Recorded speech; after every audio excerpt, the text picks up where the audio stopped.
And welcome back to Unews. We have so much more to tell you about. We turn now to southern Mexico, where Mexican officials are dealing with a new migrant crisis, this time involving more than 3,000 Cuban refugees.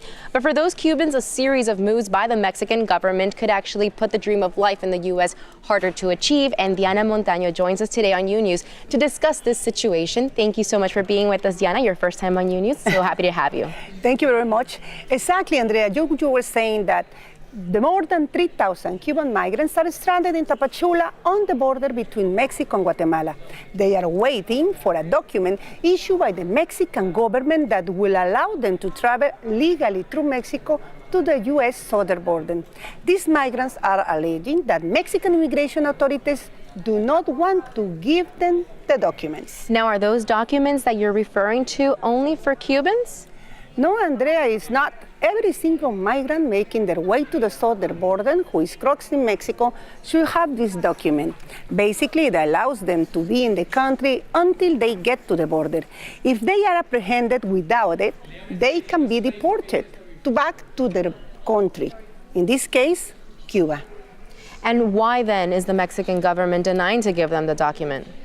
Well, Mexican authorities are alleging two things. One, that their offices in Tapachula were attacked by Cuban migrants who were getting impatient after waiting several days without answer for the documents. And second, that they don't have the capacity to issue documents to the thousands of migrants, not only Cubans, who have arrived in a short period of time. We're talking about a lot of people now. Why are the Cubans so desperate? You say they were growing impatient. Why so? Well, it's a very, very big problem for them. Not only being illegal in Mexico, if they get to the U.S. border and they don't get political asylum, they will be deported back to Cuba. But Cuba does not want them back. They will stay in a U.S. detention center indefinitely. Now we know what would be next for these migrants.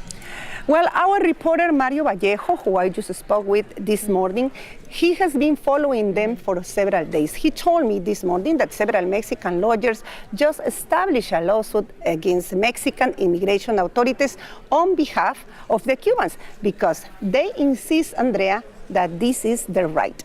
Now, we know that for decades, many years, Cubans would come and seek asylum, automatically get it. But that ended under the wet foot, dry foot policy when it was eliminated under the Obama administration. So how much more difficult has it been for them, for the Cubans that are migrating, trying to get here to the U.S.?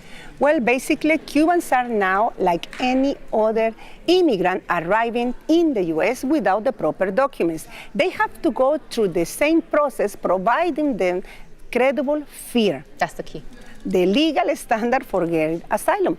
Actually, right now, there are 2 migrant caravans with thousands of Central American people and Cubans that already left Tapachula on their way to the U.S. border without the document. Obviously, they are taking a risk. We will see what happens when they arrive. And we will, of course, be bringing that news to you to see what happens when they arrive. Now, thank you, Diana, so much. And I would like to add something else, and that's according to ICE data. In the year 2017, 160 Cubans were deported from the U.S., but in the year 2018, that number almost tripled to 463. So we are seeing an increase in these deportations of Cubans being sent back. Exactly. So thank you so much. We will be following them. Of course we will. Thank you once again.